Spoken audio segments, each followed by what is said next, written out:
Hi, welcome to Spoiler Lab. Rich people pay millions of dollars to spend their vacation in this place. Here, they can do anything they like to robots that are indistinguishable from real people. Today we will recap the story of the 2016 movie Westworld. At the beginning of the first episode, we see a girl named Dolores sitting on a chair in the lab. A male voice speaks to her. He asks if she ever doubted her reality. Dolores answers that she doesn't and immediately wakes up in her bed. She gets dressed and goes out on the porch of a house in the Wild West. Dolores says hello to her father named Peter Abernathy and goes about her business. At the same time, a train rides across the prairie, and the passengers marvel at the surrounding beauty. Soon they arrive in a typical Wild West town. It has everything guests would expect to see: horses, dust, boys on the street, outlaw ads, and a sheriff. A man named Teddy enters the bar and orders a whiskey. A promiscuous girl approaches him, but the guy refuses her services and suddenly sees Dolores outside the window. Teddy approaches her. It is clear from the conversation that she was waiting for his return, because he had promised it. But Dolores' father won't be happy about it. The couple goes on a horseback ride across the prairie. In the evening, the young people drive up to Dolores' house. Here they see the bandits, who massacre the girl's family. Teddy opens fire on the criminals. A man in black approaches the sobbing Dolores. He feels different than the other people.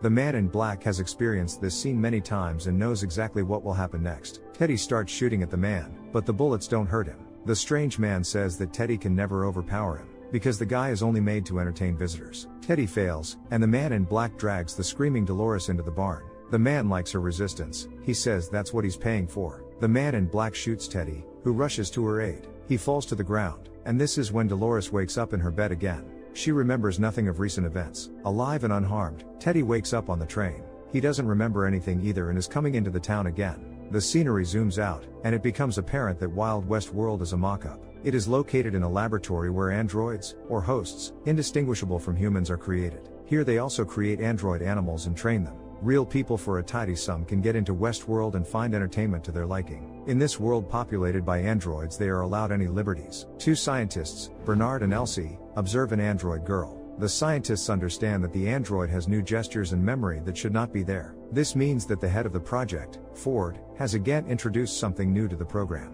He calls it daydreaming. Hosts usually have their memories erased each night so that they don't suspect that Westworld is not real. But thanks to the innovations related to tactile memory, the android's inner world is enriched, and guests like it a lot. However, such a change could jeopardize the entire project. Westworld's Park Quality Assurance Manager, Teresa Cullen, summons Bernard to her office. She reports that there is unplanned android activity in the refrigerator storage. Hosts that are already out of service are stored there. Teresa orders a rapid response team to be dispatched to the refrigerator storage room. Bernard thinks that the androids in the refrigerator can't be dangerous, so he goes there, too. The armed team descends into a large hall filled with motionless androids. In an enclosed part of the hall, Superintendent Ford and one of the first-generation hosts sit at a chessboard. They drink and chat, reminiscing about the old days. Seeing Bernard, Ford tells him that the first androids often broke down, and sends the old android to sleep. He obediently obeys. After realizing the work Ford has done from the invention of the first androids to recent innovations, Bernard admires the genius of his boss. We go back to Dolores' house again. The girl is chatting with her father, before going to town, according to her standard protocols. Peter asks his daughter to return home before nightfall, as a criminal is hiding in the mountains. The girl promises to do it. Teddy gets off the train again at the station in town. At the entrance to the saloon, the sheriff is standing, and as usual, invites guests to go to the mountains and catch the criminal. A couple of guests agree to go with him. Teddy walks past the people talking and heads into the saloon. He repeats his standard conversation with the promiscuous girl. Teddy then sees Dolores through the window again and wants to approach her, but he is overtaken by the man in black. He talks to the girl, who has absolutely no memory of him and therefore remains calm. The man in black compliments her and tells her that he won't be stopping by today. The girl is puzzled. The man in black walks into the saloon and sits down to play poker. The sheriff's squad rides across the prairie, along with the real amusement park visitors. The sheriff notices that the criminal they seek has clearly been here. At that moment, a fly lands on the sheriff's cheek. He begins to stutter and begins to look like a broken doll. The guests are frightened, abandon the sheriff, and turn the horses around. In the next shot, we see the broken sheriff android in the lab. The creative director of the park, Sizemore and Teresa demand an explanation from Bernard whether the breakdown could have happened because of the upgrades. Bernard doesn't rule it out and reports that 200 hosts have already been updated. Teresa demands that the updates be cancelled. Sizemore is outraged, because if you withdraw 200 characters at once, the storyline will be irreparably changed. Teresa doesn't care. For her, the most important thing is safety. Bernard believes that Teresa exaggerates the magnitude of the problem. He flirts with the woman to appease her. Bernard is confident that the android sheriff is not dangerous to the guests. Teresa believes him and softens. In the saloon, the guests have fun with the girls. Afterwards, they plan to take Teddy for a walk in the canyon. The guests discuss aloud that they wouldn't mind using Teddy as a shooting target. He is sitting on the porch and hears these words, but doesn't react to them in any way. A fly crawls down Teddy's cheek, but he doesn't notice it. Dolores is painting a picture in a secluded spot by the river. There are horses grazing nearby. A married couple with a young son approach the girl. Dolores friendly invites the boy to come closer to the horses. The child quietly asks the girl if she is real. Dolores doesn't understand what the boy is talking about, and begins to pack to go home. Meanwhile, Peter Abernathy notices something strange underfoot on his ranch. He bends over and picks up a photo of a woman in the real world, without a clue how it got into Westworld. Soon, Peter shows the photo to his returning daughter. He is very surprised, because he has never seen the place pictured. Dolores says it doesn't look like anything and goes into the house to help her mother with dinner. Peter, as if mesmerized, continues to stare at the photo. In the real world, Sizemore finds Teresa and wants to have a serious private conversation with her. He reports that there should have been no updates at all.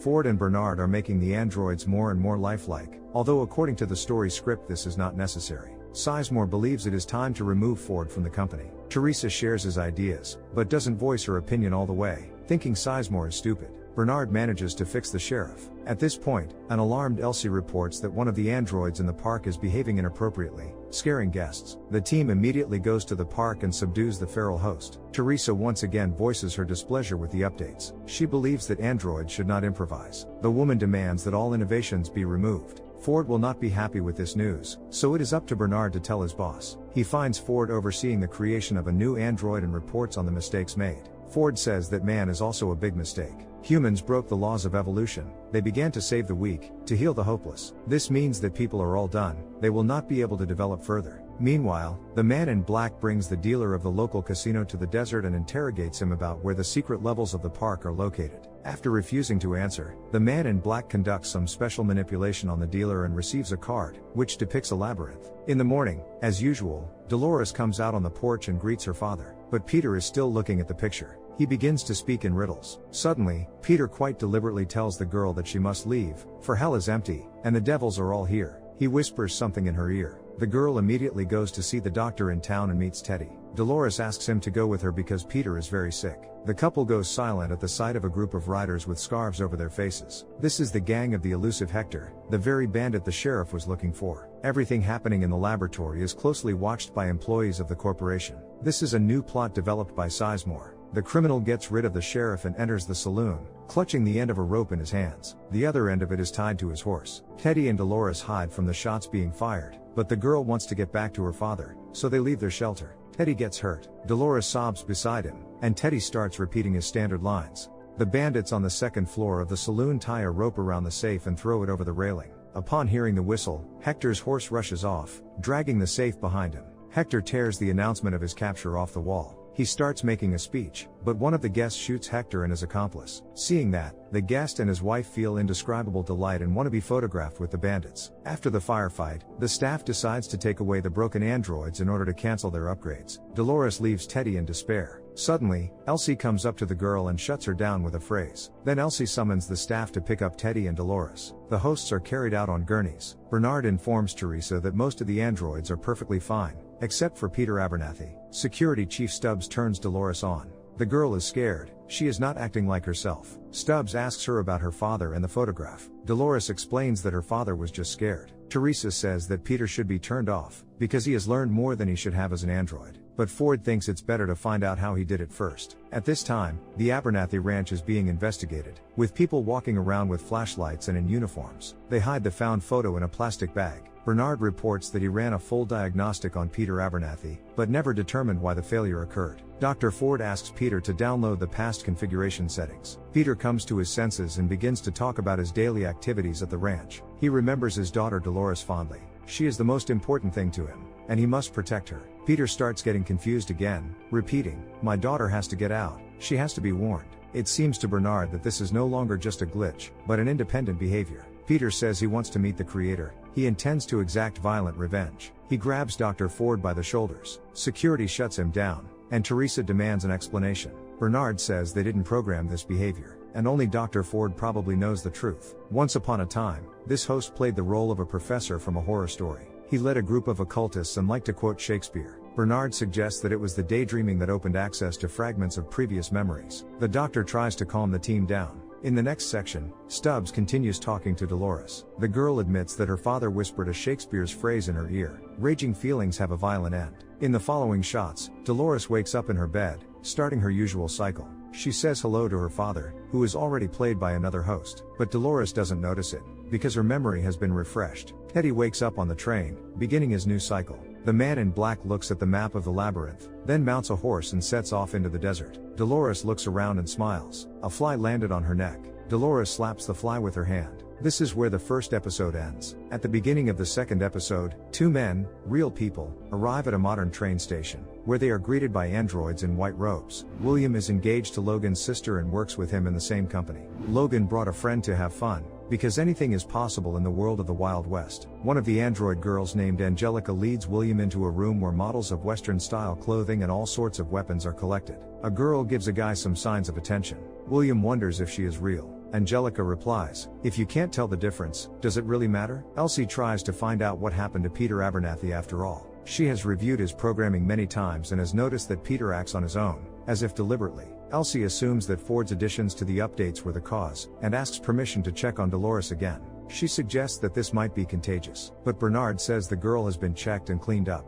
The next morning, Dolores crosses the street as usual, but this time she suddenly stops halfway through. The girl hears a voice in her head telling her to remember something. Dolores turns around and sees the street littered with rubble. She is the only one alive here. Suddenly there is a coughing sound behind her back. Turning around, Dolores sees Maeve, the owner of the brothel. Dolores leans into her ear and utters the phrase that Peter said, "Raging feelings have a violent end." Maeve looks confused, and Dolores walks away. William, disguised in period clothing, enters through an old-fashioned wooden door into a train carriage bound for a town in the Wild West. Logan shows up next. He looks out the window, admiring the canyon. At this time in town, a small posse is about to perform an act of justice on the criminal Lawrence. Then the man in black appears. He shoots everyone but Lawrence. It finally becomes clear that the man in black is real, because no one has been able to hurt him. He shows the rescued man a drawing of a labyrinth and demands his help in finding the exit, behind which is a secret level of the game. The man in black then ties Lawrence to his horse and drags him after him. In the saloon,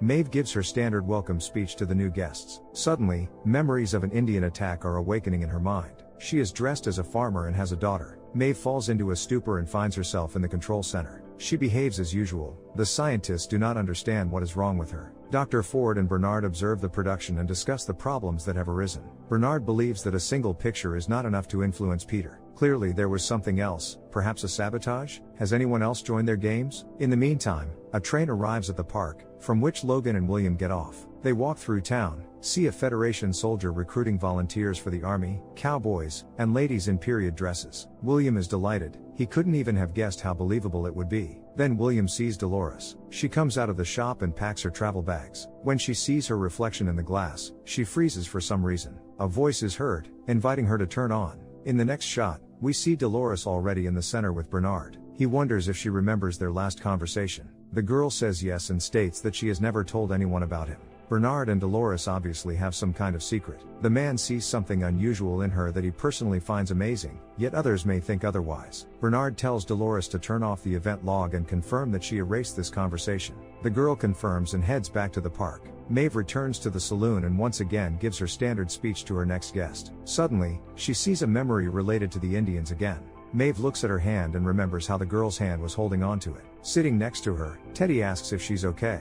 The technician watching Maeve reports to Stubbs that her behavior is unstable again. Stubbs orders the role of Maeve to be assigned to another android, Clementine. Maeve clearly looks distraught over the memories. Stubbs orders her to stay for one more night, then call her off in the morning. William and Logan sit at a table in the hotel restaurant. William is still not used to the hosts and asks how they can be distinguished from real people. Instead of answering, Logan pulls out a gun, but William asks to let him finish his dinner. Then Logan has fun with the women, and William talks to Clementine. He says his real love is waiting for him at home. Clementine reflects on the word real and makes an understanding nod. At this time, Ford gets into an elevator in an underground tunnel, and he finds himself in the desert in an isolated part of the park, where he meets a boy about 10 years old. They go for a walk together. From the outside, it looks like they've known each other for a long time. The man in black and Lawrence arrive in a nearby town. They sit down at a table in a Mexican cafe. Lawrence's daughter and his wife run to them. The man in black tries to get Lawrence to tell him where the entrance to the labyrinth is, but he refuses to answer. Then the man in black shoots the bartender, his brothers, and then Lawrence's wife. After that, Lawrence's daughter tells the man in black quite calmly that the labyrinth is not meant for him. He must go along the bed of the Red River, where the snakes nest. Lawrence asks to be left alone, but the man in black again ties the prisoner to his horse and rides out of town. The girl silently stares after them. Ford and the boy are walking in the desert. They see a rattlesnake, but Ford calms it with a single movement of his hand, and then shows the boy the black spire sticking out at the base of the cliff. He orders the child to leave and never come back here. The boy obediently walks away. In the lab, Elsie examines Maeve. She fixes up the android and returns her back to the park. Maeve is flirting with a guest in the saloon again.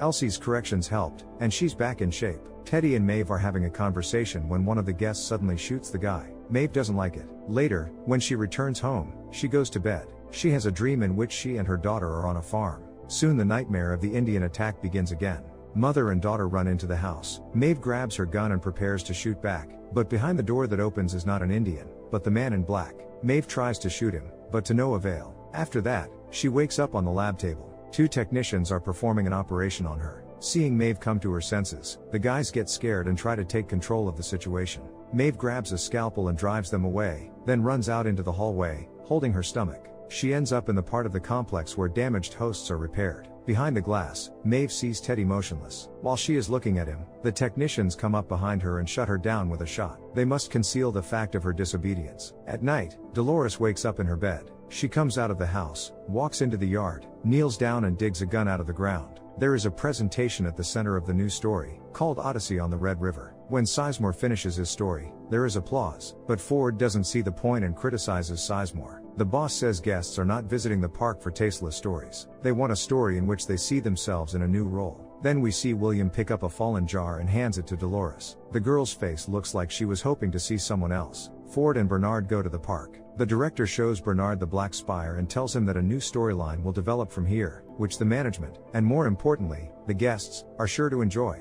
This concludes the 2nd episode. So, what did you think of this movie? Leave it in the comments below, and if you liked the video, please like and subscribe for more movie recaps. See you next time.